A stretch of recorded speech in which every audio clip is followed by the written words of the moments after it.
Hello everyone. Am I audible? Yes, sir. Oh, sorry guys, I was a bit late. Not bit, so actually it's too late. I traveled a long distance, so sorry to make you wait as well.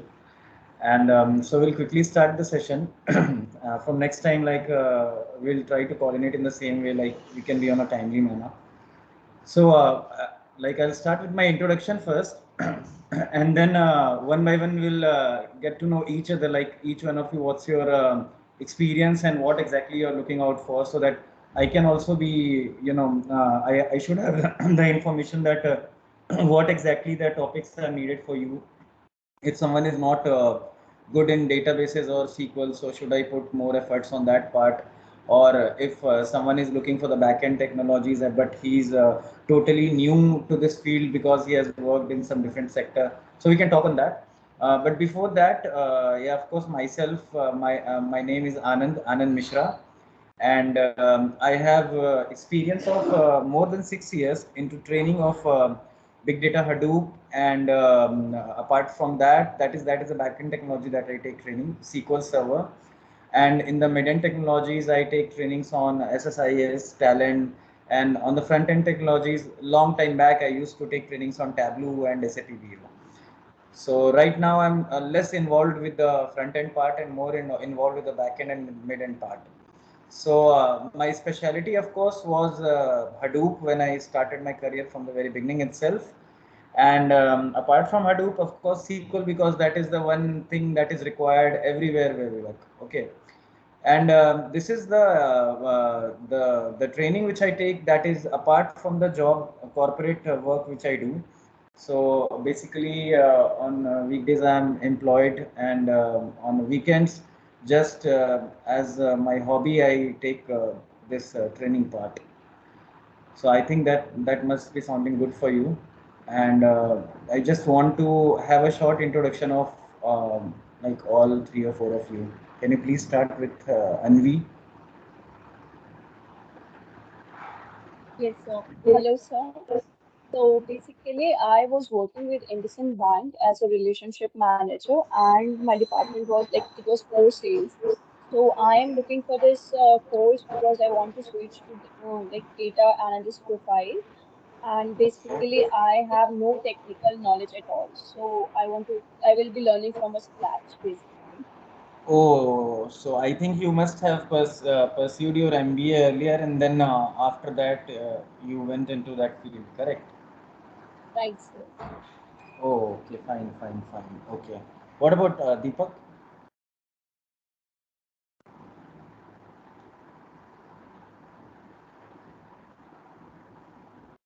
Sandeep, Deepak, anyone?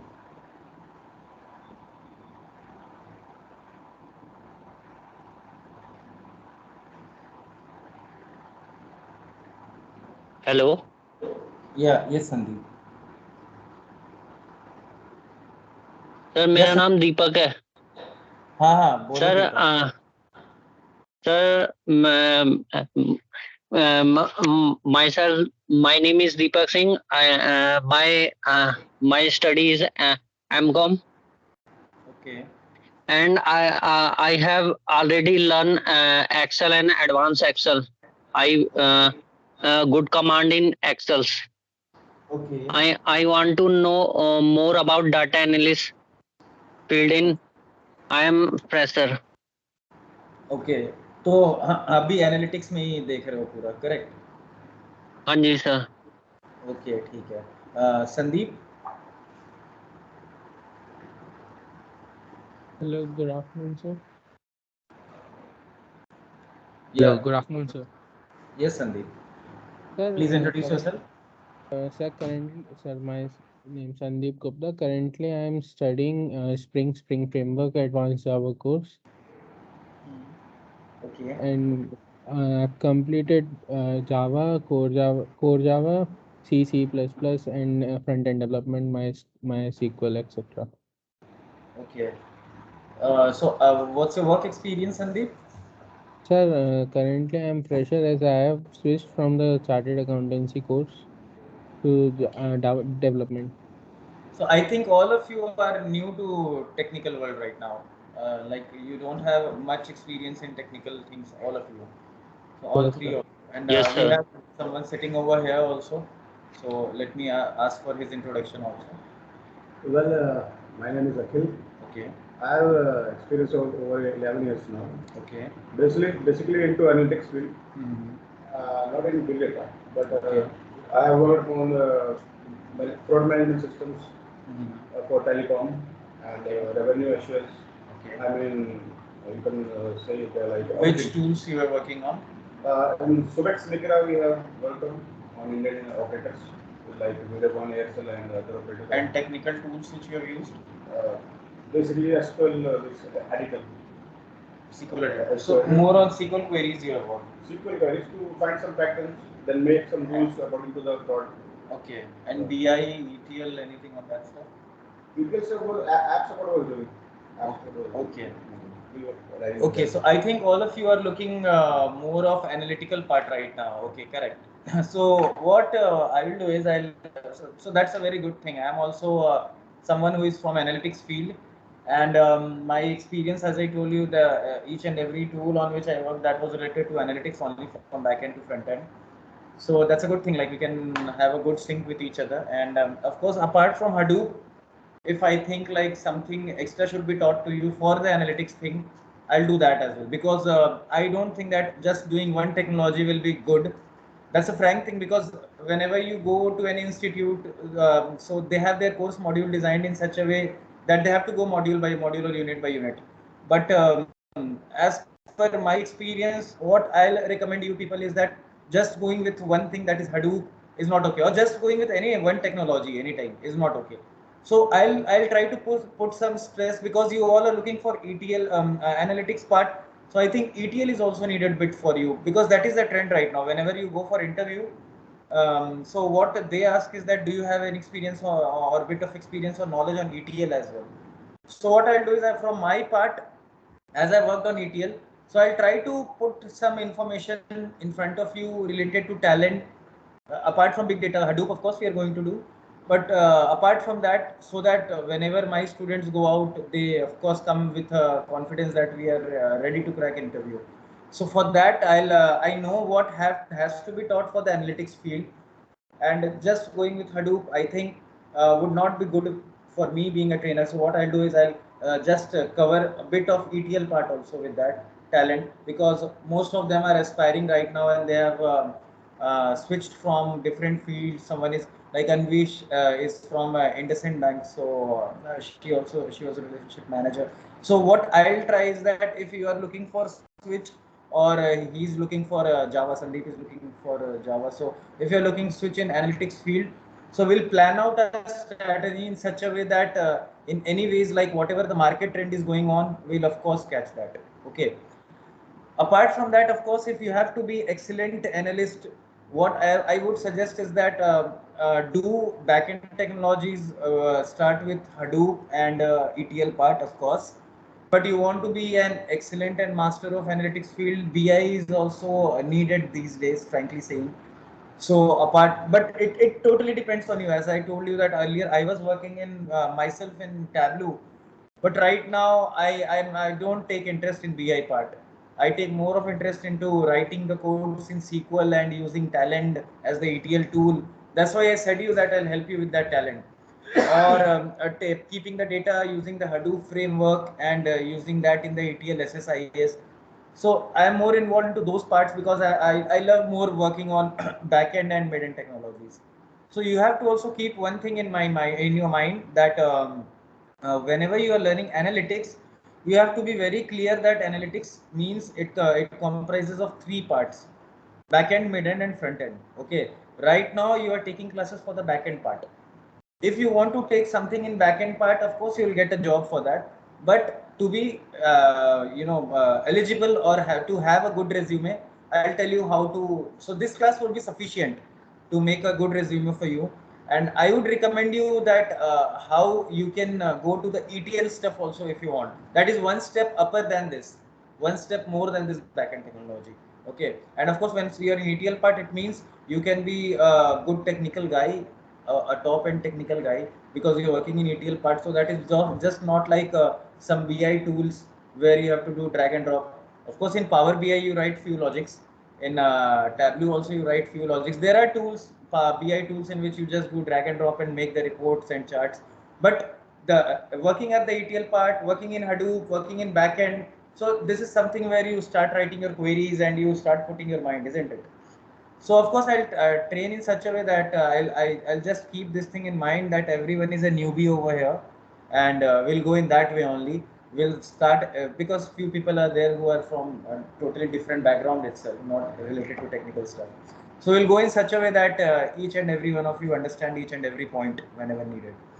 And I can see some one more student joined us just now. Can you please introduce yourself? Talha Khan.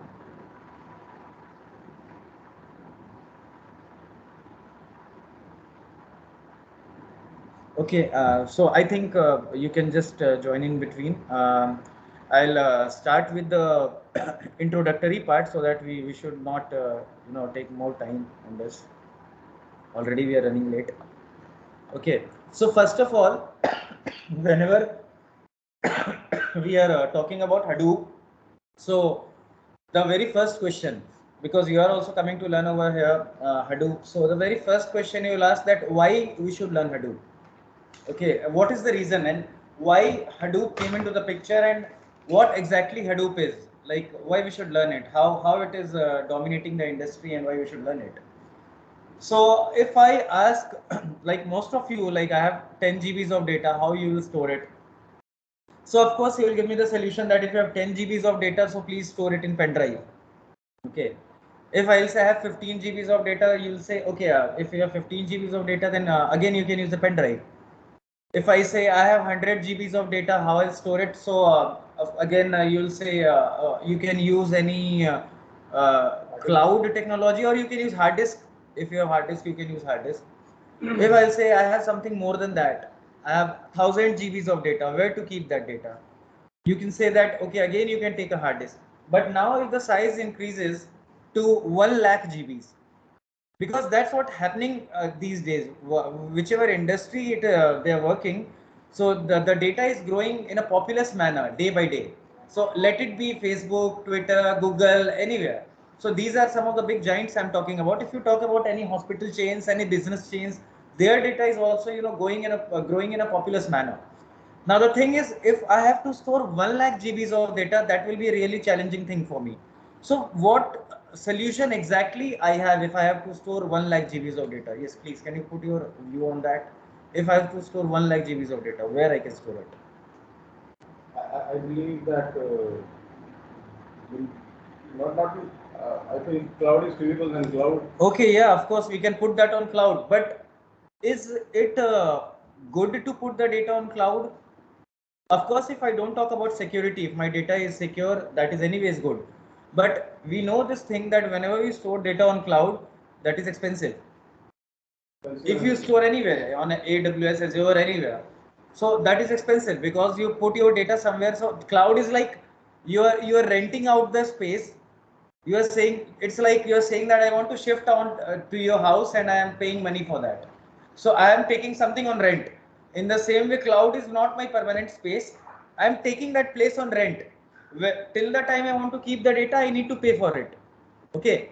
So again, that is being heavy on my pocket, because for cloud, each and every utilization of CPU that is happening, for that I have to pay. The AWS guys, if you are putting the data over there, you're utilizing the CPU, their power. Of course, they have to charge for that. Now, what are the cheap solutions if I want to store the data? So again, I'll not talk about other technologies, of course, because I'm from Hadoop, so I'll talk about that only. So the cheap solution to store the data, if I want to do in a pocket-friendly manner, is Hadoop. Okay, where I know that I can use some commodity hardwares. And if I say commodity hardware, what do you mean by that? It means the cheap hardware that is available by me. Okay, I'm not saying about the hardwares that are present in US or Ohio or Canada, because whenever you store the data in cloud, your data is present remotely somewhere in Canada or America or some other country.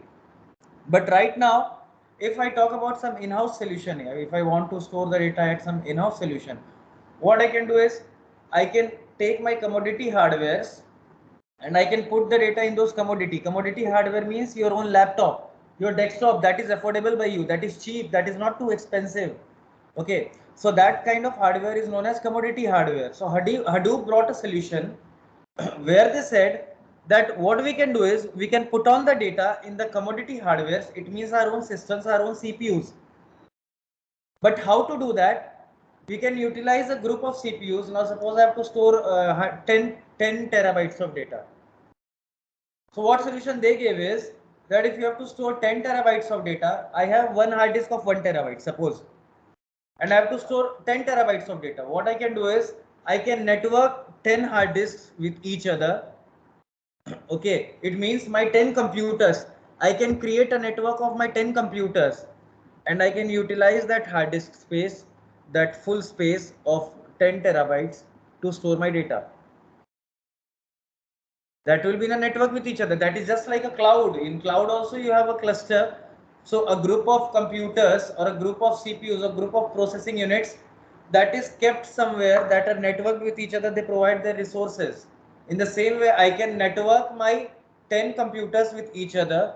They will provide their resources, or 100 computers or 1000 computers. But basically, I can say, if I'm saying computer, it means computing unit. It means my CPU, wherever my hard disk is stored.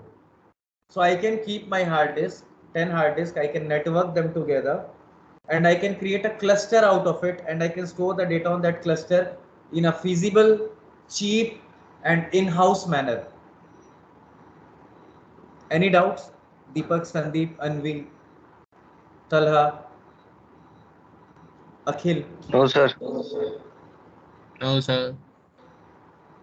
So once again, please tell me commodity hardware. What you're saying?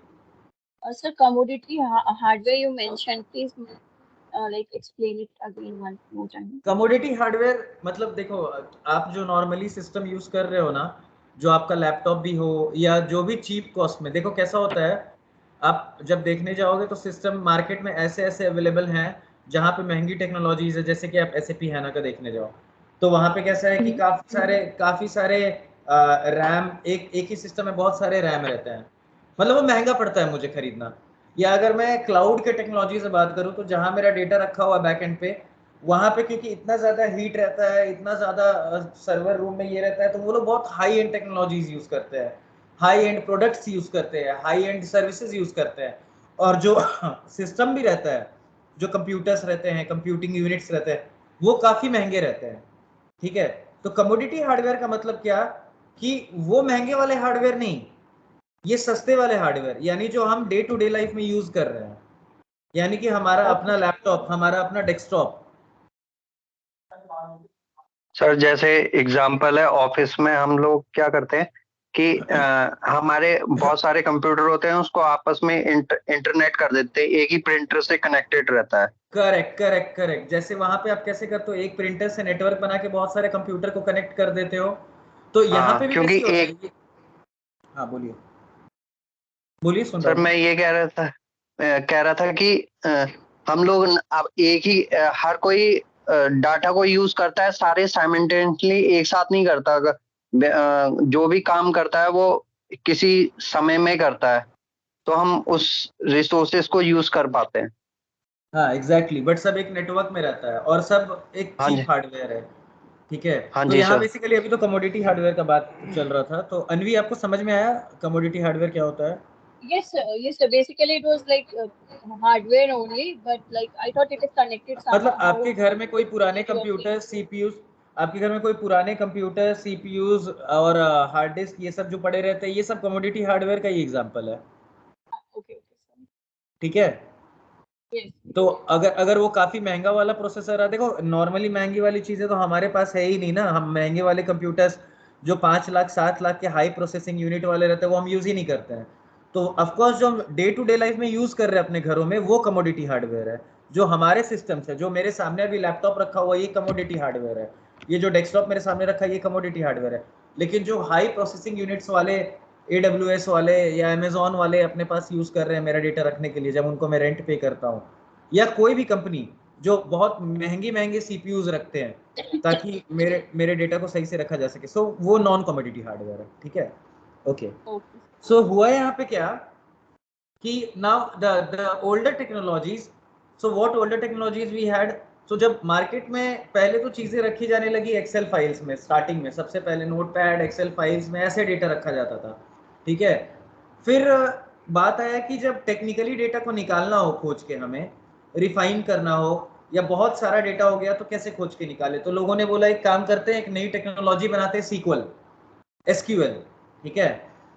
तब Oracle वालों ने market में एक concept लाया कि Oracle SQL बोल के हम एक न्यू टेक्नोलॉजी बनाएंगे जिसमें आप पीएल सीक्वल, आपने जो नाम सुना होगा उसको पीएल एसक्यूएल भी कहते हैं, ठीक है। तो गाइज मैं आपको एक एक चीज इसलिए बताते जा रहा हूँ कि पूरा डेटाबेसेस से रिलेटेड, तो आप अगर एंट्री मार रहे हो तो डेटाबेसेस से रिलेटेड आप इनमें भी इंटरव्यूज दे सकते हो, ठीक है। क्योंकि हम जैसे जैसे डेटाबेसेस करते जाएंगे तो एक के साथ हमारा दूसरा पार्ट भी स्ट्रांग रहेगा, ठीक है। पैरेलली हमें पता रहेगा कि हम सीक्वल के लिए भी ऑप्ट आउट कर सकते हैं, उसके लिए भी इंटरव्यू दे सकते हैं। और आजकल तो मतलब ऐसा हो गया ना गाइस कि आप इंटरव्यू कहीं पे भी दो, लोगों का एक मिथ हो गया है कि इधर पैसा कम है उधर पैसा ज्यादा है। इट टोटली डिपेंड्स कि कौन सी कंपनी में आप जा रहे हो, कितनी बड़ी कंपनी, वो आपको कितना पे आउट कर सकती है कि नहीं। सो मैं जितनी चीजें बता रहा हूँ वो एक एक चीजें यूजफुल है, उसको दिमाग में रखना। और जितना टेक्निकली इससे ज्यादा मैंने जैसे बोला स्टोरी टाइप में आपको बताते जाऊंगा चीजों को, तो वो चीज जो मैं बताते जाऊंगा ना वो आप अपने दिमाग में परमानेंटली फिट करते जाना। तो आपको टेक्निकल बनने के लिए कुछ लर्न करने की जरूरत नहीं है, नेचुरली आप टेक्निकल बन जाओगे अगर इन चीजों पे ध्यान देते जाओगे, जैसे ऐसा मैं बोलते जा रहा हूँ, ठीक है। सो गौर से सुनना जो भी बता रहा हूँ मैं। तो पहले क्या होता था, डेटा को प्लेन एडिटर्स में रखा जाता था, ठीक है। और प्लेन एडिटर्स मतलब नोटपैड हो गया, और नॉर्मली नोटपैड, हमारे वर्ड। एक्सेल शीट्स में। हाँ जी तो सर। तो तो होता क्या था कि चलो एक्सेल शीट तो छोटे मोटे जगह पे यूज हो गया, अगर कोई न्यू एम्प्लॉयज ज्वाइन करे छोटी कंपनी में तो इन्फॉर्मेशन स्टोर हो गया, ठीक है, कोई दिक्कत नहीं है। लेकिन जैसे ही एम्प्लॉय आने लग गए 15 लाख 20 लाख 40 लाख, या तो सपोज करो किसी हॉस्पिटल में लोग एडमिट हो रहे हैं, उनका इन्फॉर्मेशन स्टोर करना है, तो जैसे ही वो हॉस्पिटल बहुत बड़ा हुआ, 1000 2000 5000 हॉस्पिटल बन गए, तब लोगों को लगा यार अब क्या करें, एक्सेल शीट तो बहुत स्लोली खुल रहा है, डेटा फिल्टर आउट लगा के ऐसे निकालना पड़ रहा है, कोई टेक्निकल और तरीका मिल जाए जिससे डेटा तुरंत बहुत टेक्निकल तरीके से, कुछ कोडिंग से या किसी तरीके से या किसी कमांड से एक बार में बाहर आ जाए। तो 1978 में रूल लाया कॉड ने, उसको कॉड रूल्स कहते हैं, ठीक है। तो कॉड नाम का एक बंदा था जिसने ये डिसाइड किया कि मैं ऐसी टेक्नोलॉजी पे काम करूंगा जो इन चीजों को, या इस तरह के डेटा को, जो डेटा रखा जाता है जैसे एक्सेल शीट में रखा जा रहा है, उस तरह के डेटा को तुरंत खोज के निकाला जा सके। और तब इन्वेंशन हुआ ओरेकल का। तो ओरेकल एक टेक्नोलॉजी थी, ठीक है। और उस टेक्नोलॉजी में डेटा रखने का प्लान तो पूरा बन गया कैसे रखना है, बट डेटा को निकाल के बाहर कैसे लाएंगे। एक्सेल में तो आप फिल्टर लगा देते हो और डेटा निकाल लेते हो जैसा चाहिए होता है, लेकिन ओरेकल में डेटा को निकाल के बाहर कैसे लाएंगे। तो उसके लिए उन लोगों ने बोला कि ठीक है यार, एक कोई लैंग्वेज बनाते हैं जिस लैंग्वेज से उस डेटा को निकाल के लाया जा सके। तब इन्होंने बनाया एसक्यूएल। तो एसक्यूएल मतलब लास्ट वाला जो एसक्यूएल, स्ट्रक्चर्ड क्वेरी लैंग्वेज, ठीक है। तो एक लैंग्वेज है जिससे जो ओरेकल में डेटा रखा रहता था उसको निकाल के लाया जा सके। तो इसलिए आपने सुना होगा ओरेकल, कुछ साल पहले आप देखते हो कि बहुत बूम पे था, हर जगह ओरेकल ओरेकल, ये वर्ड बहुत कॉमन है, लोग जानते हैं इस वर्ड को, क्योंकि ओरेकल ने एक ट्रेंड सेट किया था मार्केट में, ठीक है। बट फिर क्या हुआ, जैसे जैसे ये चीजें आगे बढ़ती गई और कंपिटिटर्स आ गए मार्केट में। माई एसक्यूएल आ गया मार्केट में, उसने बोला यार मैं भी और तरीका बताऊंगा रखने का डेटा को और क्वेरी करने का अलग तरीके से। ओरेकल सीक्वल यानी पीएल एसक्यूएल का एक कंपिटिटर आ गया माई एसक्यूएल, ठीक है। माई एसक्यूएल का फिर अगला एक कंपिटिटर आ गया, वो माइक्रोसॉफ्ट वालों ने एक अलग क्वेरी लैंग्वेज बना दी। लैंग्वेज सब एक ही जैसे है दिखने में, क्वेरीज जो आप देखते हो सारे क्वेरीज एक ही जैसे हैं दिखने में, जो कमांड्स लिखते हैं, थोड़ा बहुत इक्का दुक्का एक दो वर्ड्स का फर्क है, बाकी देखने में सारे एक ही जैसे लगेंगे आपको। तो माई एसक्यूएल का कंपटीटर बना दिया माइक्रोसॉफ्ट वालों ने, और उसका नाम रख दिया उन्होंने माइक्रोसॉफ्ट एसक्यूएल, ठीक है। जिसको अलग लैंग्वेज में लोगों ने कहना चालू किया टीएसक्यूएल। तो अभी जो मार्केट में 3 तरह का एसक्यूएल फेमस चल रहा है, जिसपे पूरा डेटाबेस का समझो कि पूरा एक फाउंडेशन बना है, ठीक है। वो 3 तरह के सीक्वल से बना है। पहला कौन सा है, ओरेकल एसक्यूएल, जहां से सारी शुरुआत हुई, ठीक है। दूसरा कौन सा है, माई एसक्यूएल, जो काफी फेमस है अभी मार्केट में। और तीसरा कौन सा है, उससे भी ज्यादा फेमस, माइक्रोसॉफ्ट एसक्यूएल। तो एक एसक्यूएल किसका प्रोडक्ट है, ओरेकल वालों का। My SQL I don't remember किसका प्रोडक्ट है।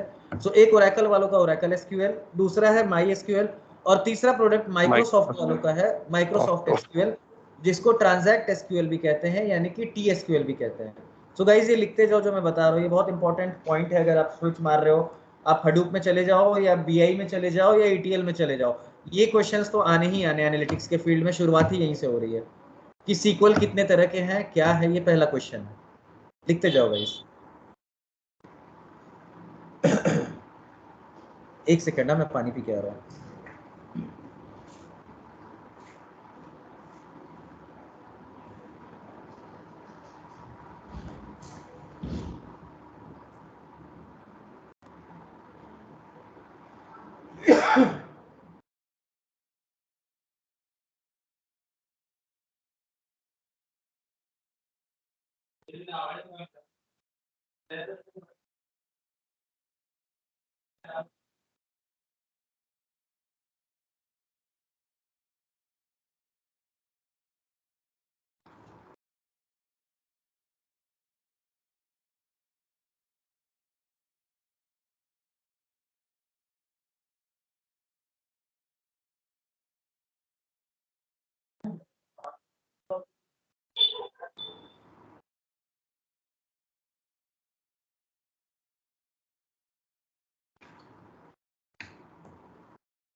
Okay guys, I am back. So 3 तरह के सीक्वल है मार्केट में। पहला ओरेकल सीक्वल आया, दूसरा माई सीक्वल आया, और तीसरा माइक्रोसॉफ्ट सीक्वल आया। अब जब ये तीनों टेक्नोलॉजीज आई मार्केट में, तो डेटा को रखने का तो अच्छा सोल्यूशन मिल गया कि चलो यार डेटा रखो, कुछ कमांड्स फायर करो। वहाँ पे तो एक्सेल में जाके फिल्टर विल्टर लगाना पड़ता है कि लिमिटेड डेटा पे जाके यार स्लो हो जाता है, ऐसा हो जाता है, वैसा हो जाता है। बट यहाँ पे टेक्निकली सारा काम हो रहा है, कमांड्स फायर करो, जो डेटा रखा हुआ है बैकएंड टेबल के फॉर्म में वो निकल के आ जाएगा। ऑफ कोर्स एक्सेल में भी डेटा तो टेबल के ही फॉर्म में रहता है, दिखता जो हमें सेल्स है, उसमें हम कॉलम्स बनाते हैं, नेम, एज, सैलरी। सो एक पूरा टेबल ही प्रिपेयर होता है कि नहीं। एक नेम का कॉलम रहता है, एक एज का कॉलम रहता है, एक सैलरी का कॉलम रहता है, एक एड्रेस का कॉलम रहता है, एक फोन नंबर का कॉलम रहता है, एम्प्लॉय डेटाबेस जो बनता है। तो नॉर्मली कोई भी एक्सेल शीट तो इसी तरह से बनती है, तो उसी को बस टेबल में उतार दिया गया। वहां पे एक्सेल फाइल्स में थी चीजें, यहाँ पे टेबल में उतार दिया गया। अब कुछ लोग ऐसे यहाँ पे हैं जो ऑलरेडी टेक्निकल फील्ड में काम कर रहे हैं पहले से। सो उनके लिए ये चीज़ें, क्योंकि कुछ जावा सीख रहे हैं पहले से, तो उन्होंने बैकएंड टेक्नोलॉजीज पे काम किया, तो उनके लिए ये चीज़ें थोड़ी बचकानी होंगी।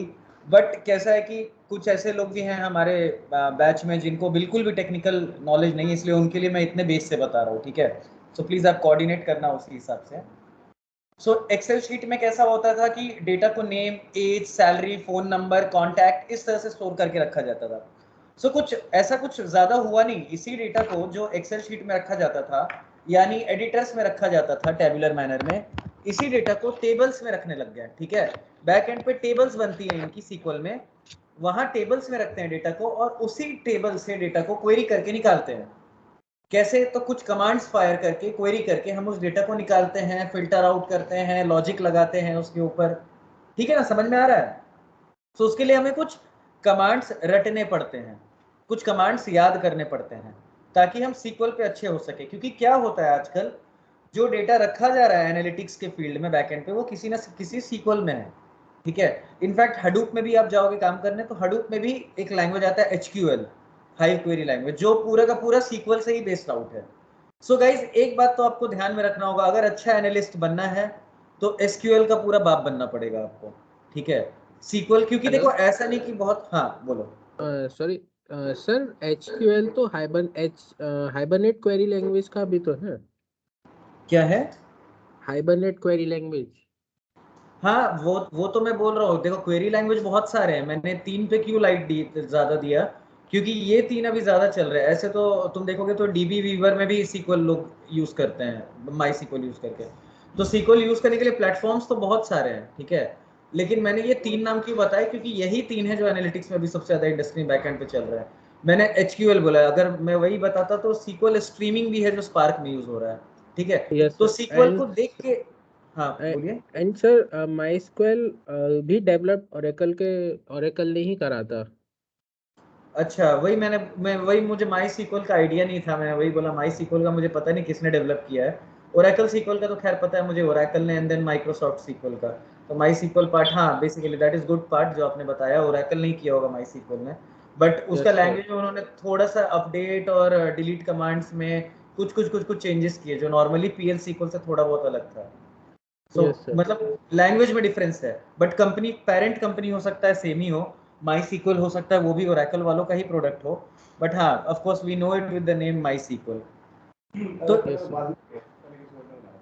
अच्छा, पता नहीं, अखिल बता रहे हैं कि ओरेकल ने बाद में लिया, पहले किसी और ने बनाया था, फिर ओरेकल ने उसको बाई आउट किया, जो भी है, बट लैंग्वेज वाइज हम समझ गए कि एक पीएल एसक्यूएल है, एक माई एसक्यूएल है, और एक माइक्रोसॉफ्ट एसक्यूएल है, ट्रांजैक्ट सीक्वल। तो हमें यार ये 3 ही याद रखना है, ठीक है। बाकी स्पार्क का सीक्वल स्ट्रीम हो या एचक्यूएल हो, वो अभी के लिए दिमाग से निकाल के चलो, ठीक है। अब बात ये आता है कि जब सर पढ़ाई चालू करते हैं हम लोग, तो हडूप डायरेक्टली स्टार्ट करें क्या, तो ऑफकोर्स मैं बोलूंगा नहीं, स्टार्टअप सीक्वल से करो। अगर आप एनालिस्ट बनना चाहते हो, सीक्वल भी अगर आपका बहुत अच्छा है ना, आपने सीक्वल से भी इंटरव्यूअर को इंप्रेस कर दिया ना, तो इंटरव्यू आराम से क्लियर हो जाता है, बहुत सारे इंटरव्यू, ठीक है। दूसरा बात है, इंडस्ट्री में भी मूव करने के लिए आप जावा लेके जाओ, कोडिंग लेके जाओ, पाइथन लेके जाओ, कुछ भी करके जाओ, बैकएंड पे सीक्वल मांगते ही मांगते हैं। आप चाहे कहीं भी भाग जाओ टेक्नोलॉजी के फील्ड में, सीक्वल चाहिए बैकएंड पे। सो एक बात तो है कि सीक्वल आज से ही पढ़ना शुरू कर दो, ठीक है, क्योंकि आपको बिना सीक्वल के आईटी में कहीं पे भी कुछ भी नहीं होता। ये पहला बात क्लियर रख लो दिमाग में, ठीक है। बिना सीक्वल के आईटी में कोई भी टेक्निकल काम नहीं होता है। अब बेसिक सीक्वल कुछ भी, मतलब देखो आप क्या करो, आप एक टारगेट पकड़ लो कि नहीं यार मुझे ओरेकल सीक्वल ही सीखना है, या तो मेरे को ट्रांजैक्ट सीक्वल यानी कि माइक्रोसॉफ्ट सीक्वल ही सीखना है, या तो माई सीक्वल सीखना है। तो मैंने तो जब स्टार्ट किया तो मैंने ओरेकल सीक्वल से किया था, बाद में क्योंकि माइक्रोसॉफ्ट सीक्वल बहुत ट्रेंड में आ गया, अभी माइक्रोसॉफ्ट सीक्वल ट्रेंड में चल रहा है, ज्यादातर कंपनीज में आप देखोगे, इनफैक्ट मेरी भी कंपनी में बैकएंड पे माइक्रोसॉफ्ट सीक्वल ही यूज करते हैं। तो मैं तो ज्यादा उसी का गुण गाऊंगा कि माइक्रोसॉफ्ट सीक्वल करो, लेकिन आपको अगर लगता है कि माई सीक्वल ईजी है आपके लिए लर्न करना, तो आप माई सीक्वल कर लो। और ईजी का कुछ बात नहीं है यार, सारा लैंग्वेज एक ही जैसा देखने में। 80% जगह पे जो क्वेरीज लिखते हैं, कमांड्स लिखते हैं, वो सेम लिखेंगे। अब अगला क्वेश्चन आता है कि लर्न कहाँ से कर रही है, ठीक है। तो यार ये सीक्वल पढ़ने के लिए आप ट्यूटोरियल्स पॉइंट पे पढ़ना चालू कर सकते हो, ठीक है। इनफैक्ट अभी भी मेरे को भी सारे क्वेरीज याद नहीं रहते यार A to Z, क्योंकि इतने सारे क्वेरीज है कौन याद रखेगा, बट हाँ आप 70% ऑफ द क्वेरीज भी याद रखते हो ना, 60-70%, तो काफी रहता है इंटरव्यू क्लियर करने के लिए और काम करने के लिए। बाकी तो काम करते वक्त कुछ क्वेरीज मिस आउट होते हैं दिमाग से, तो आप तुरंत नेट से क्वेरी निकाल लेते हो, कोई इतना बड़ा बात नहीं है। और क्वेरी मतलब ऐसा नहीं कि बहुत कुछ हेक्टिक है जावा जैसा या कोडिंग लैंग्वेज जैसा, एक एक लाइन के बेसिक क्वेरीज रहते हैं कि टेबल के अंदर डेटा कैसे डालना है, टेबल से डेटा कैसे बाहर निकालना है, उस डेटा पे कैसे काम करना है, ये बहुत बेसिक बेसिक काम रहता है, ठीक है। तो शुरुआत तो यार जो भी लोग कर रहे हैं आईटी में अभी, वो सबसे पहले आप सीक्वल से करो, मैं आपको सही डायरेक्शन दे रहा हूँ। क्योंकि क्या होता है कि लोग जाते हैं दूसरे कोडिंग या ये सब प्लेटफॉर्म पे, उनको ये सब चीजें बोली नहीं जाती, वो काफी सारे इंटरव्यूज देते हैं और उनको पता भी नहीं रहता है कि क्या क्या क्वेश्चन पूछे जा रहे हैं इंटरव्यू में। तो सबसे पहला स्टेप है सीक्वल, ओके। उसमें आप एक चीज पकड़ लो कि मेरे को ट्रांजैक्ट सीक्वल करना है, यानी कि माइक्रोसॉफ्ट सीक्वल या ओरेकल सीक्वल या माई सीक्वल।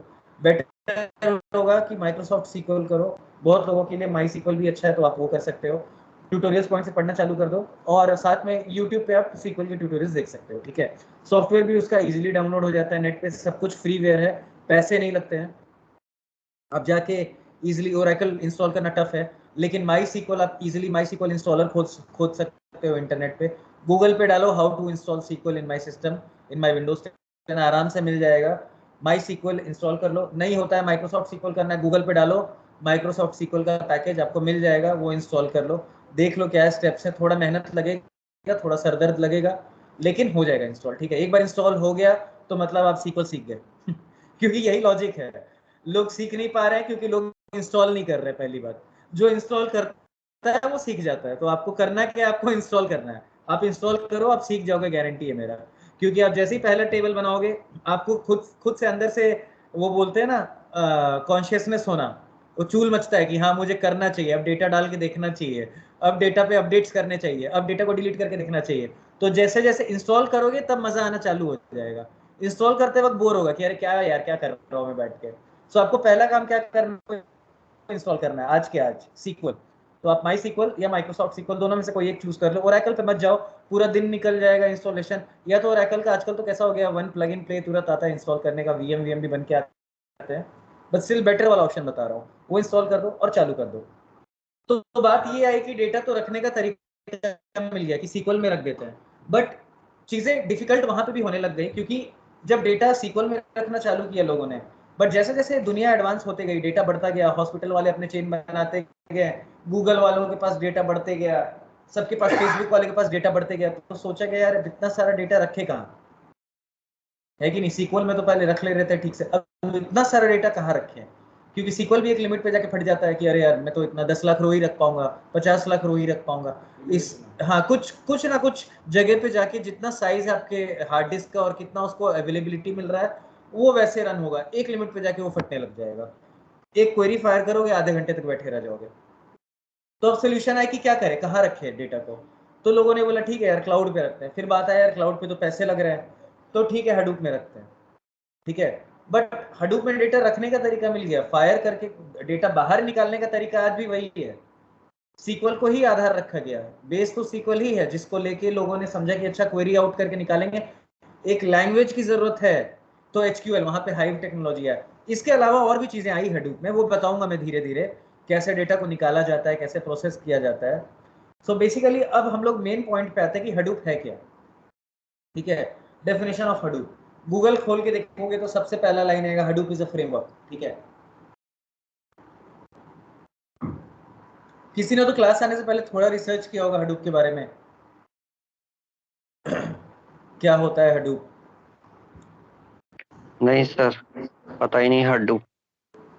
अच्छा दीपक नहीं, तुम पहले ही हाथ उठा दिया। अच्छा ठीक है, चलो फिर मैं पूरे बेस से आपको बताता हूँ। सो बेसिकली आप गूगल पे देखोगे तो पहला एक ही लाइन लिखा मिलता है, Hadoop is a framework that is used to store and process big data और ह्यूज डेटा।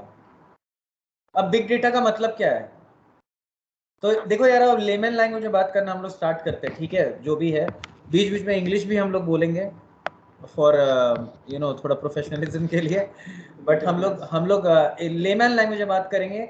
जो नहीं समझ में आए वहीं के वहीं मेरे को रोकना, ठीक है, और वहीं के वहीं पूछना मेरे से। ओके, आई थिंक सबको हिंदी आता है अच्छे से यहाँ पे, है ना, किसी को प्रॉब्लम नहीं है, करेक्ट, ठीक है। सो एक पहला जो वर्ड आता है जब हम इंटरनेट खोलते हैं और सर्च करते हैं व्हाट इज हडूप, तो नेट पे आता है Hadoop is a framework that is used to store and process big data. तो सिंपल सा मीनिंग है यार, बिग डेटा का मतलब क्या है, नाम से ही पता चल रहा है, बिग डेटा यानी ह्यूज डेटा, यानी जो डेटा मेरे औकात के बाहर है, जिसको मैं रख नहीं सकता हूँ पेन ड्राइव, हार्ड ड्राइव में, that is big data. Simple सा बात है, जो डेटा बहुत ह्यूज वॉल्यूम में आ रहा है, अब इसको रखे कैसे और रखे कहाँ, ये मेरे समझ से बाहर हो गया, ये बिग डेटा है। बिग डेटा को रखने का अलग अलग तरीका बताया अलग अलग कंपनी में, ठीक है। तो ऐसे ही अपाचे सॉफ्टवेयर फाउंडेशन एक कंपनी है जिसने बोला कि हडूप का यूज करो भाई रखने के लिए, हमने अच्छा टेक्नोलॉजी बनाया है जहां पे तुम डेटा को रख सकते हो। तो लोगों ने पूछा क्या है हडूप, तो अपाचे वालों ने बताया ये एक फ्रेमवर्क है। तो फ्रेमवर्क का मतलब क्या होता है, तो इसका एक देखो सीधा सा एग्जांपल लेता हूँ। जब कहीं किसी कंस्ट्रक्शन साइट पे तुम देखोगे कोई बिल्डिंग बन रही है, तो वो बिल्डिंग बनने से पहले क्या होता है, एक गड्ढा खोदा जाता है, ठीक है, यानी कि एक फाउंडेशन तैयार किया जाता है पहले, ठीक है, हाँ ब्लूप्रिंट, ठीक है, कि हाँ बाबा मॉडल रेडी है, अभी हम एक काम करते हैं गड्ढा खोद देते हैं, ठीक है। गड्ढा खोद दिया क्यों, ताकि फाउंडेशन मजबूत होना चाहिए, वहां से पिलर्स विलर्स बनेंगे और उसके बाद बिल्डिंग खड़ा होगा और फिर उस बिल्डिंग में लोग रहेंगे, वो बात का बात है, पहले बिल्डिंग बन जाए। बिल्डिंग बनने के लिए पहले गड्ढा खुद जाए, गड्ढा खुद जाए यानी फाउंडेशन बन जाए। तो यानी कि होता क्या है, गड्ढा खोदा, कभी भी देखना जब बिल्डिंग बनता है कोई भी न्यू बिल्डिंग, तो सबसे पहले उसके पिलर्स बनाए जाते हैं अंदर के, पहले दीवार और खिड़कियां नहीं लगाई जाती, खिड़की और दीवार लास्ट में लगते हैं। जब कोई भी बिल्डिंग बन रहा होता है तो उसका फ्रेमवर्क तैयार होता है। फ्रेमवर्क मतलब उसका ढांचा तैयार होता है, यानी उसका पहले बेस बनाया जाता है, पहले गड्ढा खोदते हैं, उसके बाद बिल्डिंग के पिलर्स बनाए जाते हैं, ठीक है। ताकि एक बार पिलर्स बन गए, सारे फ्लोर्स बन जाते हैं, दीवार और खिड़कियां तो लगती ही नहीं, वो तो एकदम लास्ट का बात है। ताकि ये सब चीज जब हो जाए, फ्रेमवर्क रेडी हो जाए और मुझे लगे हाँ अब सही लग रहा है, बिल्डिंग में मजबूती आ गई है। पिलर्स इसीलिए बनाए जाते हैं बिल्डिंग को मजबूत रखने की, मजबूती आ गई है और जैसा ढांचा चाहिए वैसा तैयार हो रहा है। अब ऊपर की खूबसूरती तो बाद में वो ऊपर लगा देंगे, किस रंग, कौन सा पेंट डालना है, कैसी खिड़कियां डालनी, वो बाद का। तो वो एक फ्रेमवर्क तैयार करते हैं। लेकिन एक बात बताओ, सिर्फ पिलर रख देने से तो नहीं होता है ना। अब लोग उसमें जाके ऐसे तो नहीं रह सकते, एक फाउंडेशन तैयार हो गया और बिल्डिंग बन गया, पिलर्स विलर्स खड़े हो गए, लोग तो रह नहीं सकते हैं उसको कंप्लीट करने, क्योंकि भाई अब जब बारिश आएगी तो लोग कैसे रहेंगे, सिर्फ ढांचे के अंदर तो नहीं रह सकते है ना। तब लोगों को खिड़की, दरवाजे, दीवारें सब चाहिए होती हैं, है कि नहीं। इसी तरह से हडूप भी एक फ्रेमवर्क है जहां पे डेटा को रखने का तरीका तो बताया गया कि ठीक है यार एक फ्रेमवर्क तैयार करते हैं, उस फ्रेमवर्क के अंदर यूज डेटा को रख दो। फ्रेमवर्क क्या है, तो यार बहुत सारे कंप्यूटर्स या कमोडिटी हार्डवेयर को एक दूसरे से नेटवर्क करो, डेटा को वहां पे रख दो। लेकिन फिर बात आया कि लोग रहने लग गए, डेटा को रख दिया गया वहां पे, लेकिन फिर उनको बारिश, गर्मी, धूप, ठंड, इससे कैसे बचाया जाए, तो दीवार और खिड़कियां भी लगानी पड़ेंगी। उसी तरह से यहाँ पे हडूप में आ गए कई सारे इकोसिस्टम्स। हडूप का फ्रेमवर्क तैयार था, हडूप का सिस्टम पूरा तैयार था, हडूप का आर्किटेक्चर तैयार था, डेटा को इस तरह से रखते हैं, ठीक है। फ्रेमवर्क का मतलब क्या, एक ऐसा ढांचा जहाँ पे डेटा को रखा जा सके, जैसे कि वो बिल्डिंग का फ्रेमवर्क मैंने बताया। और उसके बाद इसके ऊपर से आगे हडूप के अलग अलग टेक्नोलॉजीज, मतलब हडूप के अंदर बहुत सारे कंपोनेंट्स यानी इकोसिस्टम्स, या तुम उसको अपने लेमन लैंग्वेज में टेक्नोलॉजीज कह सकते हो, ऐसे टेक्नोलॉजीज बनाए गए जिससे उस डेटा, जिस डेटा को रखा जा रहा है उस पर काम कैसे किया जाए। इसके लिए अलग अलग टेक्नोलॉजीज और इकोसिस्टम्स हैं। जैसे पहले आया मार्केट में हाइव, फिर आया पिग, फिर आया स्कूप, फिर आया फ्लूम, फिर आया मैप रिड्यूस। क्लियर है कि कुछ डाउट है? ये तो सारे टूल्स हैं ना। ये सब सारे इकोसिस्टम से बेसिकली टूल्स कह सकते हो, लेकिन टूल का मतलब क्या है, वो इंडिपेंडेंटली एक पर्पस के लिए होता है कि टेक्निकली लोगों ने बनाया, इंडिपेंडेंटली वो एक काम कर रहा है। ये तो ये सारे जो hive, pig, scoop, flume, map reduce, ये 5 इंपॉर्टेंट चीजें हैं।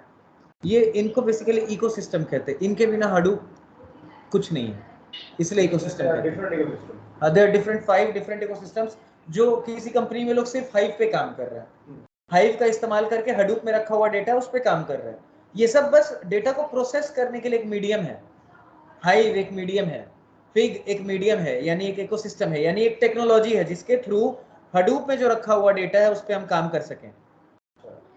समझ रहे हो? हाइव में बता सकता है कि जस्ट लाइक एसक्यूएल ना, वो तो एसक्यूएल जो है क्वेरीज मार सकते हैं उस पे। उस पर डिटेल में आएंगे हाइव क्या है। हाँ। बेसिकली देखा जाए तो हाइव एक वेयर हाउस है जहाँ डेटा रखा जाता है, और उसके ऊपर एचक्यूएल लैंग्वेज इस्तेमाल करके उस वेयर हाउस के डेटा को काम किया जाता है। But functionality different. हाँ, उसकी चीजें थोड़ी डिफरेंट है, बट वो चीज पर मैं बोलूंगा नहीं, क्योंकि जो एकदम न्यू स्टूडेंट्स है वो कंफ्यूज हो जाएंगे, तो वो धीरे धीरे हाइप वाले पार्ट पे हम लोग आएंगे। बट ये चीज तो समझ में आ रहा है इकोसिस्टम का मतलब क्या है। दीपक, अनवी, संदीप, तला एंड अखिल। Yes, जी sir. सर। तो 5 ऐसे मेन टेक्नोलॉजी और भी हैं, मैं 5 पे फोकस कर रहा हूँ क्योंकि यही 5 हम पढ़ने वाले हैं, यही 5 इंडस्ट्री में यूज होते हैं, यही 5 हडूप का सब कुछ A to Z आगे से लेके पीछे तक यही 5 करते हैं, ठीक है। कौन से 5? हाइव, HIVE, पिग यानी सुअर, PIG। अब देखो नाम ऐसे अजीब अजीब से हैं। बेसिकली हडूप का भी नाम हडूप क्यों रखा गया, तो हडूप के जो इन्वेंटर थे डॉग कटिंग, सो उनका जो बेटा है वो एक हाथी से खेल रहा था, हाथी के बच्चे से, यानी उसके टॉय से, हाथी के बच्चे से नहीं, उसके टॉय से, हाथी के बच्चे के टॉय से, ठीक है।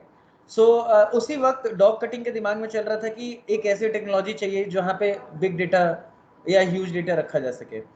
तो वो हाथी के बच्चे से जब खेल रहा था तो उनके दिमाग में, हाथी क्योंकि बड़ा होता है ना, जाइंट होता है, इसलिए हडूप का जब तुमने फोटो देखा होगा तो कई जगह पे हाथी का एक फोटो रहता है, पीले हाथी का।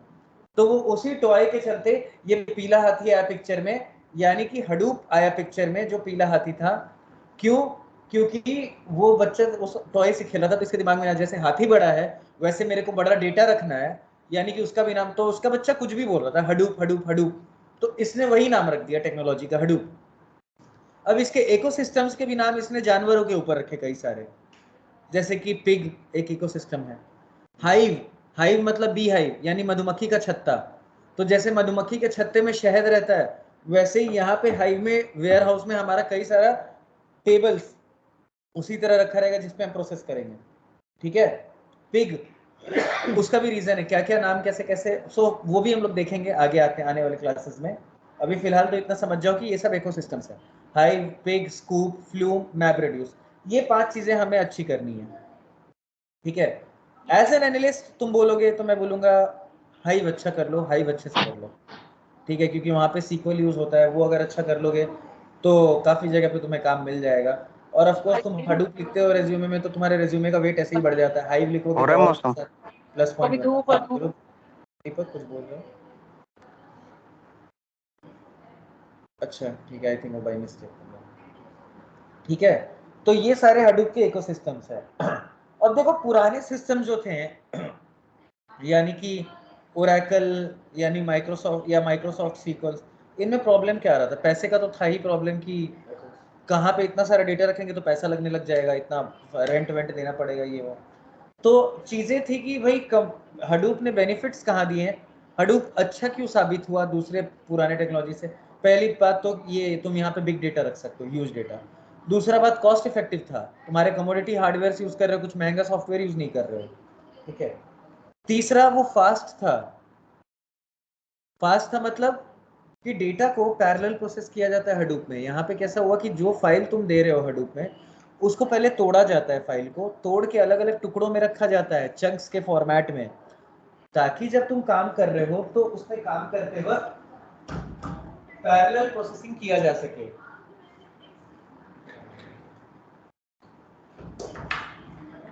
ठीक है, ताकि उस पर काम करते वक्त पैरेलल प्रोसेसिंग किया जा सके। यानी कि एक छोटा सा एग्जांपल देता हूँ, ठीक है। एक पेपर है, पेपर में 10 नाम लिखे हुए सपोज करो, ठीक है, 10 नाम लिखे हुए, आनंद, अखिल, अनवी, दीपक, ऐसे 10 नाम है, ठीक है। अब मुझे उसमें से दीपक नाम जो है वो खोज के निकालना है। तो मैंने पेपर पढ़ना चालू किया और दीपक नाम खोज के निकाला, यार मेरे को 3 मिनट लग गए खोज के निकालने में। लेकिन मैंने फिर सोचा यार इतना मेरे को, या 10 छोड़ो 1000 नाम है, मेरे को खोज के उसमें से एक नाम निकालना है कि भाई दीपक नाम कितनी देर में मिलता है।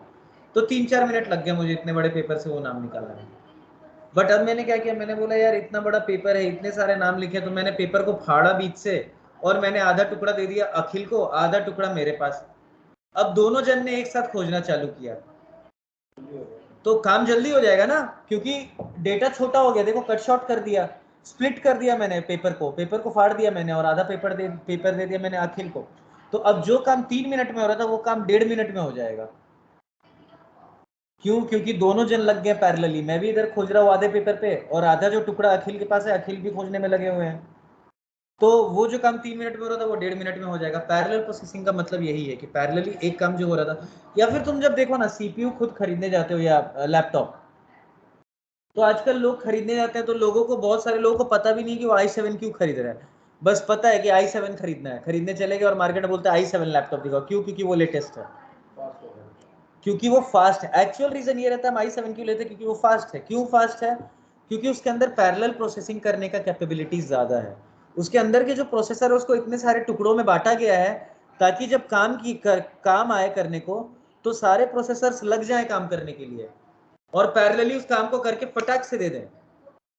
वही देखो पहले वो जो सबसे पहले लैपटॉप जब आए मार्केट में तब आया डुअल कोर, जहां पे हमारा जो प्रोसेसर था वो दो टुकड़ों में बटा हुआ था, यानी कि 2 प्रोसेसिंग यूनिट एक साथ काम करते थे। फिर आया क्वाड कोर, जहां पे 4, क्वाड का मतलब 4, डुअल का मतलब 2। फिर प्रोसेसर लैपटॉप के हैं क्वाड कोर, जहां 4 प्रोसेसर्स के 4 जगहों पे काम पैरेलली फटाफट स्टार्ट हो जाता था।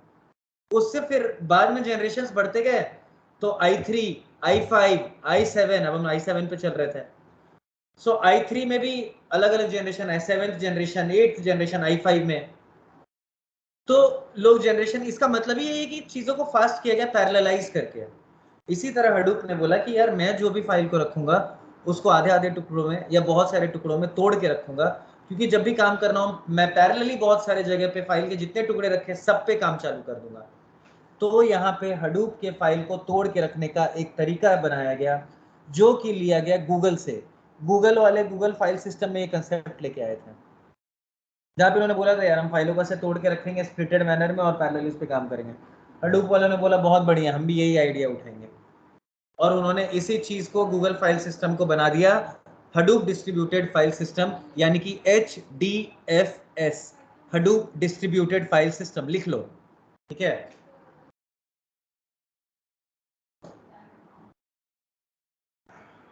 ये HDFS जो मतलब ये हडूप सिस्टम है, ये याहू ने बनाया है।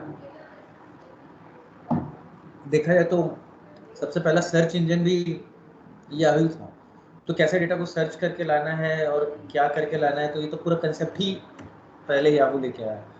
और गूगल ने जैसा आप बोल रहे हो तो गूगल, याहू, ये सब उस वक्त सब एक ही साथ काम किया और ये पर ये तो आप बता रहे हो ना, ये मेनली तो गूगल ने डेवलप किया ना। हाँ, Google file system idea Google का था। इन्होंने रिवर्स इंजीनियरिंग करी ना।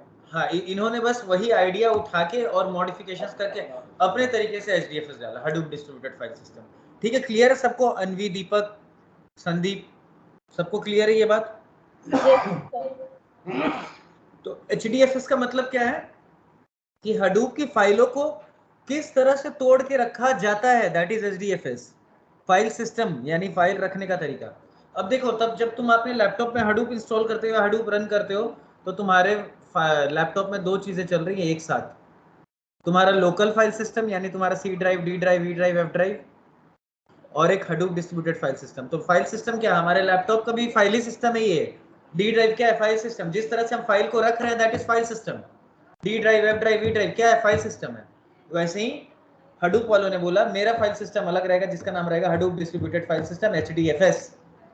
तो तुम्हारे लैपटॉप में जब हम लोग रन करेंगे ये हडूप, तो दो चीजें चल रही होंगी, एक जगह पे हडूप डिस्ट्रीब्यूटेड फाइल सिस्टम चल रहा होगा और जो अलग ही अपने एनवायरनमेंट में रन हो रहा होगा, और एक तुम्हारा अपना C drive, D drive, E drive, F drive, desktop, जो भी सिस्टम का ये फाइल सिस्टम है, पूरा विंडोज तुम्हारा, ये तुम्हारा एक लोकल फाइल सिस्टम होगा। ठीक है, तो हमारे सिस्टम में दो चीजें रन होंगी, LFS यानी लोकल फाइल सिस्टम, यानी कि C drive, D drive, Windows, desktop, सब कुछ, डॉक्यूमेंट्स, डाउनलोड्स, म्यूजिक, वीडियोस, ये सब लोकल फाइल सिस्टम है। और दूसरा क्या रन हो रहा होगा? हडूप डिस्ट्रीब्यूटेड फाइल सिस्टम यानी HDFS, क्योंकि हम अलग से इंस्टॉल करेंगे उसको। तो HDFS क्या बोलता है, तुम मुझे डेटा दो, मैं उसको तोड़ के रखूंगा। हडूप के डेटा रखने का तरीका यही है, वो डेटा को तोड़ता है छोटे छोटे टुकड़ों में और अलग अलग जगह पे फेंक के रख देता है। उसका इंफॉर्मेशन रहता है उसके पास, उसने कहाँ कहाँ टुकड़े रखे हैं, अलग अलग जगह पे रख देता है। और जब काम करना होता है वो क्या करता है, पैरेलली तुमने बोला कि भाई ये डेटा निकाल के दो, तो उसी तरह से जैसे मैंने और अखिल ने एक साथ पेपर पढ़ना चालू किया और नाम खोजना चालू किया, हडूप उसी तरह से 10 जगह पे पैरेलली तुरंत नाम खोजना चालू करेगा और फटाक से निकाल के दे देगा, एज कंपेयर कि तुम वो डेटा को SQL में रखो, ओरेकल में रखो, या कहीं रखो, या दूसरे टेक्नोलॉजी में रखो, कहीं पे भी जहाँ पे डेटा जिस भी तरह से निकल रहा हो। बट हडूप ने क्या बोला कि मैं डेटा को पैरेलली खोज के निकालूंगा और जल्दी लाके दूंगा। ठीक है, तो हडूप डिस्ट्रीब्यूटेड फाइल सिस्टम का फायदा क्या है कि डेटा को पैरेलली प्रोसेस किया जा सकता है। तो हडूप के बेनिफिट समझ में आ गए, कॉस्ट इफेक्टिव है, फास्ट है, पैरेलल प्रोसेसिंग है, दूसरे टेक्नोलॉजी से कैसे बेटर है, बिग डेटा को रख सकता है। इसके साथ साथ उसने क्या बोला हडूप वालों ने कि यार मैं डेटा तो रखूंगा लेकिन साथ साथ मैं डेटा के 2 कॉपीज भी बनाऊंगा, डुप्लीकेट कॉपीज, और उनको 2 अलग अलग कंप्यूटर्स पे रखूंगा। यानी कि कल को कुछ फॉल्ट आया अगर मेरे सिस्टम में और किसी बंदे ने मांगा कि मेरे को ये वाली फाइल चाहिए, XYZ वाली कोई फाइल चाहिए, तो मैं अगर एक सिस्टम से लेने जा रहा हूँ अपने सिस्टम से जहाँ पे वो फाइल है, और वो सिस्टम अगर खराब हो गया, क्रैश हो गया, तो मैं उसके 2 कॉपीज को मेंटेन करके रखूंगा 2 अलग अलग जगहों पे। तो जो भी फाइल मुझे दी जाएगी रखने के लिए, मैं बाय डिफॉल्ट उसके 2 कॉपीज बना के रखूंगा, ताकि टोटल 3 होगी बाय डिफॉल्ट। आप चाहो तो उसको चेंज करके 50 कॉपीज भी, उसमें कॉन्फ़िगरेशन रहता है ऐसा हडूप में, जो जाके आप, हाँ बाय डिफॉल्ट है कि 2 बनेंगे ही बनेंगे। आप हडूप को कुछ मत बोलो तो वो 2 बनाएगा। ठीक है, वो आपको नहीं बताएगा, ये यूजर से छुपा हुआ चीज है। बस हडूप ने अपने फंक्शनैलिटी को अच्छा करने के लिए, हाई अवेलेबिलिटी देने के लिए, ठीक है, इसी चीज को हडूप का एक फीचर कहा जाता है जिसको कहते हैं फॉल्ट टॉलरेंस। अगर लिख लो ये वर्ड, फॉल्ट टॉलरेंस। बेनिफिट्स क्या है हडूप के? तो हडूप के बेनिफिट्स है, फास्ट है, रिलायबल है, एफिशिएंट है, चीप है, जो बोलो सब है हडूप में और फॉल्ट टॉलरेंस भी है कि कल को तुमने फाइल रखा और वो अगर फट गया यानी वो सिस्टम क्रैक कर गया, यानी तुम्हारा डेटा नहीं मिल रहा है, तो हडूप जाके उसकी दूसरी कॉपी उठा के ले आएगा या तीसरी कॉपी उठा के ले आएगा, लेकिन डेटा अवेलेबल करा के देगा। क्लियर है? कुछ डाउट है? अनवी, संदीप, दीपक? तो इसके लिए नो सर। हाँ, हेलो सर, तो इससे इसके लिए डेटा डुप्लीकेसी और मल्टी स्टोरेज एक्सेस यूज नहीं होगा? क्या क्या? मतलब अगर 3 कॉपीज रखी हुई हैं उसकी, तो उससे डेटा डुप्लीकेसी हो जाएगी, और फिर उसके अलावा आपका मल्टी स्टोरेज एक्सेस यूज हो जाएगा उससे। हाँ, स्टोरेज स्पेस ना। तो देखो यार, यस वही सर। तो बात है कि कमोडिटी हार्डवेयर हम लोग यूज ही इसीलिए कर रहे हैं ना, कि देखो तुम डेटा किसी भी क्लाउड पे रखने जाओ, तुम अमेजोन पे रखो, कहीं पे भी रखो, बैकअप तो वहां भी बना के रख रहे हैं लोग, ऐसा थोड़ी कि वहां नहीं रख रहे हैं। अब तुम सोचो कि तुम वही चीज महंगे क्लाउड आर्किटेक्चर में कर रहे हो जहां लोग बैकअप बना रहे हैं अपना, और बैकअप बना के वहां पे रख रहे हैं, तो पैसा तो वहां भी लग रहा है। ठीक है, ऐसा नहीं कि वहां पे स्पेस कम यूज हो रहा है, उधर भी स्पेस ज्यादा यूज हो रहा है, यही काम तुम वहां करोगे, वहां बैकअप बना के रखोगे। किसी भी ऑर्गेनाइजेशन का डेटा ऐसे ही डायरेक्टली नहीं रहता, उसके बैकअप्स भी रहते हैं पीछे, तो बैकअप तो वहां भी बन रहा है। यहाँ पे हडूप बोला तुम बैकअप मत बनाओ, मैं बना लूंगा तुम्हारे लिए। और अपार्ट फ्रॉम दिस एक और बात बता देता हूँ जनरल इन्फॉर्मेशन के लिए, फिर भी अगर तुम चाहो ना कि नहीं रखना है भाई डुप्लीकेट, मत दे मुझे जबरदस्ती का डुप्लीकेट, वो भी कॉन्फ़िगरेशन में जाके कर सकते हो कि मुझे एक ही कॉपी चाहिए, नहीं चाहिए मुझे इसकी कॉपीज, वो भी कर सकते हो। लेकिन बाय डिफॉल्ट तुम कुछ कॉन्फ़िगर नहीं करोगे तो हडूप तुम्हारे लिए ऑटोमेटिकली 2 कॉपीज बनाने लगेगा। इसीलिए तो कोई टेंशन नहीं लेता, क्योंकि कमोडिटी हार्डवेयर है, ये सब चीजें इसीलिए पहले से मालूम रहती, जो लोग हडूप यूज करेंगे इसके 2 कॉपीज बन रहे होंगे। इसलिए हडूप का एक अलग एडमिनिस्ट्रेटर रहता है और एक अलग डेवलपर रहता है। एडमिनिस्ट्रेटर का काम ही यही है, वो यही ऊंच नीच देखते रहता है कि फाइल के कितने कॉपीज बनने हैं, कैसे कैसे रखना है, क्या करना है। हडूप एडमिन का एक अलग कोर्स ही होता है उसके लिए, जानने के लिए पूरा। सो उसका काम ही यही है। सो ये चीज तो हम बिल्कुल भूल के चलेंगे कि सर 2 बैकअप बन रहा है तो मेरे लिए तो खराब हो गया ये, क्योंकि ये तो मेरा ज्यादा जगह छेक रहा। नहीं, बिल्कुल भी गलत नहीं हुआ, सही बात है। अगर तुम डेटा रखने जाओगे कहीं पे, तो उसके तो आफ्टर यूज भी होंगे ना। हाँ, तुम नॉर्मली कोई मूवी रखने जाओगे, तुम मूवी का बैकअप नहीं बनाते, तुम उसको मूवी की तरह क्यों सोच रहे हो? वो तुम्हारा ऑर्गेनाइजेशन का डेटा है, उसका बैकअप तुम अमेजोन पे भी बनाओगे, तुम एजियोर पे भी रख रहे हो, उसका बैकअप तुम वहां पे भी सेफ्टी के लिए बनाओगे। कल को ये अगर एक जगह से डेटा फट गया तो कहीं और रखा हुआ है, या अमेजोन वाले बनाए या तुम बनाओ, कोई भी बनाए, लेकिन डेटा का बैकअप तो है। और अगर तुम चाहो तो उसका कॉन्फ़िगरेशन में जाके चेंज कर सकते हो कि मुझे बैकअप नहीं चाहिए। और तीसरी बात, क्योंकि तुम कमोडिटी हार्डवेयर यूज कर रहे हो, तुम्हारे पास 50 हजारों लाखों सीपीयू हैं जो कनेक्टेड है एक दूसरे से, तो ये सब चीजें तुम्हारे लिए कभी मैटर नहीं करेंगी ज्यादा। समझ में ओके आया क्या सर। ये चीज? Yes sir. सर एक और डाउट है कि हाँ, बोलो बोलो, अरे, आवाज नहीं आ रही है संदीप। अनम्यूट करो, आई थिंक आप म्यूट पे बोल रहे हो संदीप।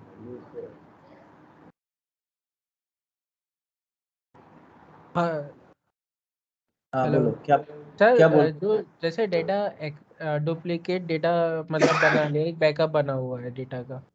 हाँ सर जैसे डेटा रिट्रीव करा, उसमें अपडेशन करा, फिर उसे दोबारा सेव करा, तो डेटा जो बैकअप डेटा है उसी पर ही सेव होता है या फिर नया नहीं, सब डेटा हर बनता है जगह पे, उसका? हर जगह पे उसी वक्त तुरंत रिफ्लेक्ट हो जाएगा।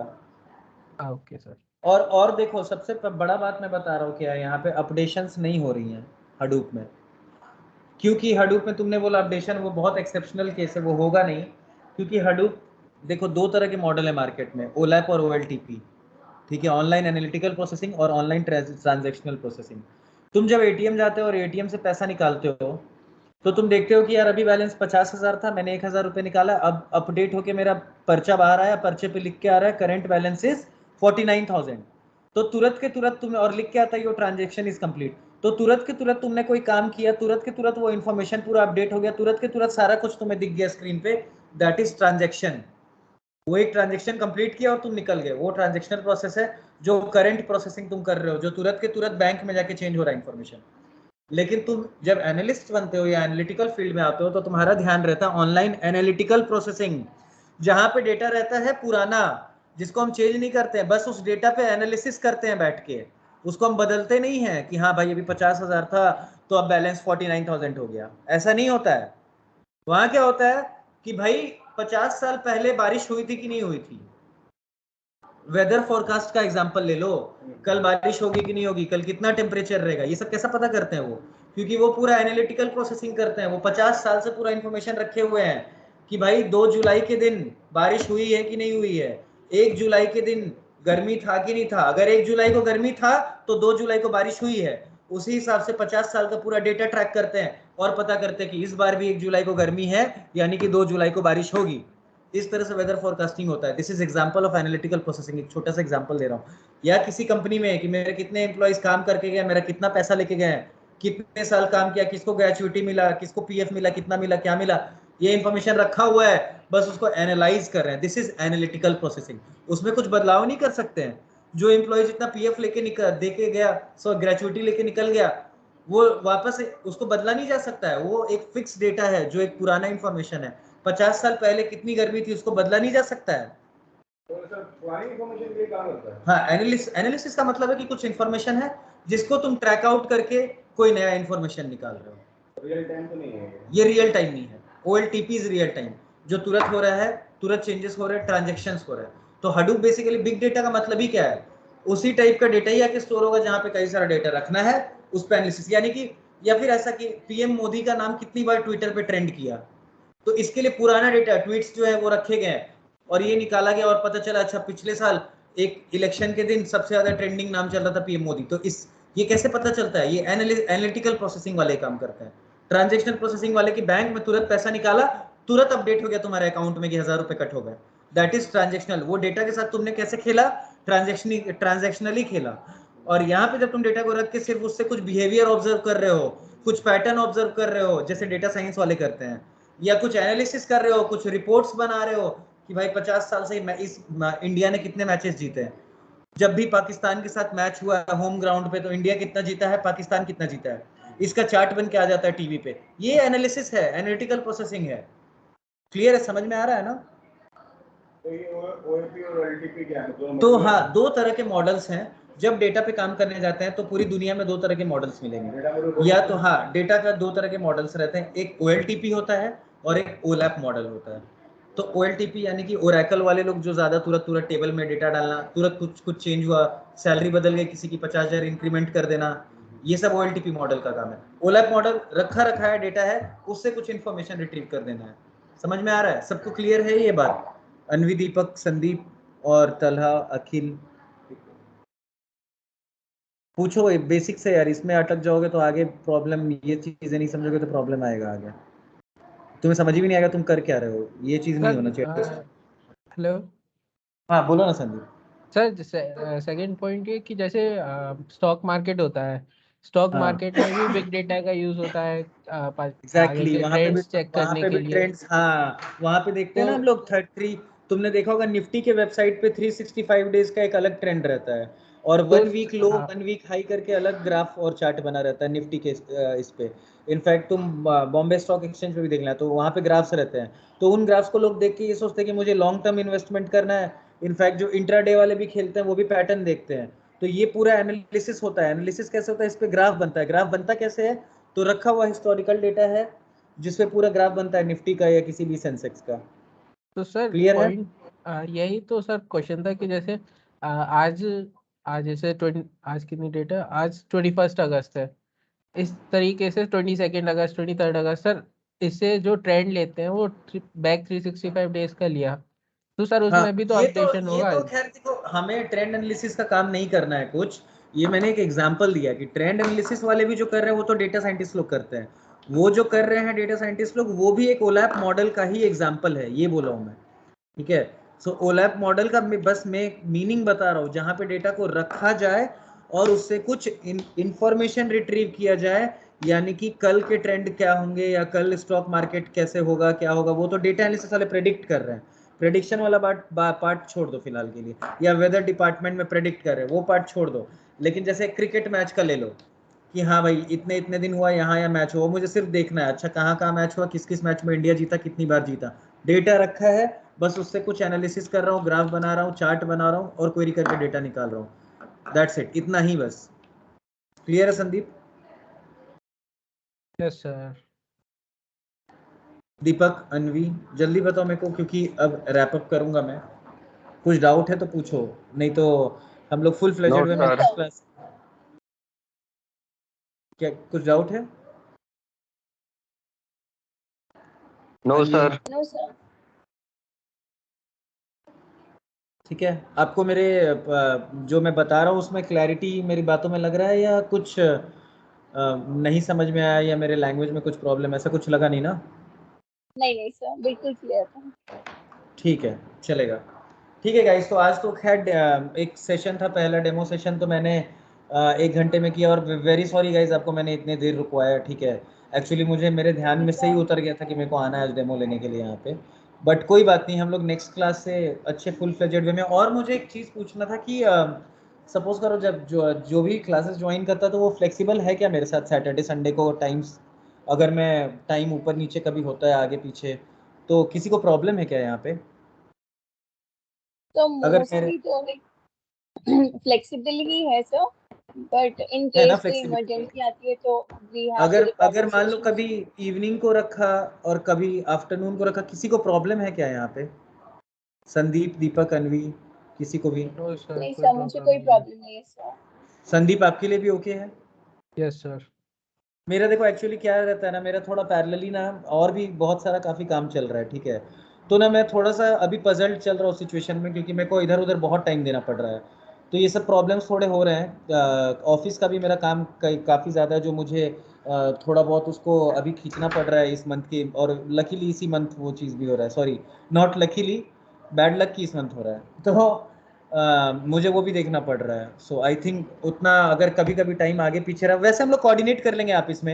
आई थिंक हम लोग सब इतने समझदार हैं कि मतलब अगर आगे पीछे हुआ, किसी को इश्यू हो रहा होगा कभी भी, तो हम लोग वैसे ही डिस्कस कर लेंगे, जो सबके लिए फिजिबल और सही टाइम रहेगा तो वैसे ही रखेंगे। ऐसा नहीं कि किसी को साइड कास्ट कर देंगे कि नहीं ये बंदे का ठीक है आज बैच मिस करवा दो, अगर नहीं कर रहा तो सबसे बात कर लेंगे, सबके लिए ओके रहेगा, तो टाइम बस हमारा फ्लेक्सिबल आगे पीछे होते रहेगा। कभी हुआ तो आफ्टरनून इवनिंग, आपको भी प्रॉब्लम नहीं है अखिल उससे? वीकेंड्स पे ही होगा ना? हाँ वीकेंड्स पे ही होगा। सो वही बात है कि वीकडेज पे है नहीं तो कोई टेंशन भी नहीं कि मेरा ऑफिस है। वीकेंड को हम लोग इजीली सबके कंफर्ट के हिसाब से आगे पीछे कर लेंगे टाइम को। ठीक है, बस यही मुझे बोलना था। तो guys can I wrap up the class right now? Yes sir. Yes sir. Okay, yes Anvi, sir. Deepak and Sandeep, okay चलो ठीक है थैंक यू गाइस, सर। चलो या will have a good time together. Thank you sir. Bye. Yes.